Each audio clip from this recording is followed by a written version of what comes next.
किथे बीठा आहियूं? जिस असीं पाण सिंधु दरिया जे छोड़ ते बीठा आहियूं आख़िर ते। तक़रीबन हीउ इलाइक़ो के ज़माने में आबाद हूंदो, हिते माण्हू आबाद हूंदा हुआ, हिते ज़मीन हूंदी हुई, त अनाज थींदो हो जेको खारे छाण जो केटी बंदर जो ॻाढ़ो अन्न मशहूरु हूंदो हो।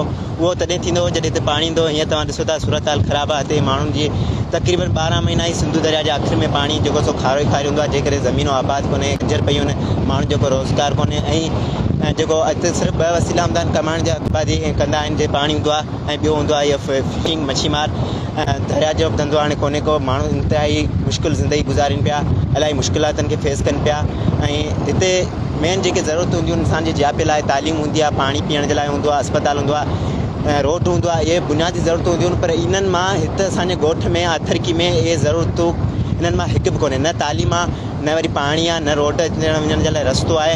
ऐं न दरिया में मिठो पाणी न अचण जे करे हिते छा सूरत हाल आहे हिन वक़्तु? ॾिसां हिते पाणी न अचण जे करे माण्हू पाणी पीअण जे लाइ परेशान। जेके शहर में माण्हू जानवरनि खे पाणी पीआरींदा आहिनि, उते इहे इंसान में पिया आहिनि, ऐं उहो बि पाणी उन खां बदतर आहे। इहा इंसान जी ज़िंदगी आहे। हिते न को पीअण जे लाइ पाणी आहे, नलको हितां विझनि था।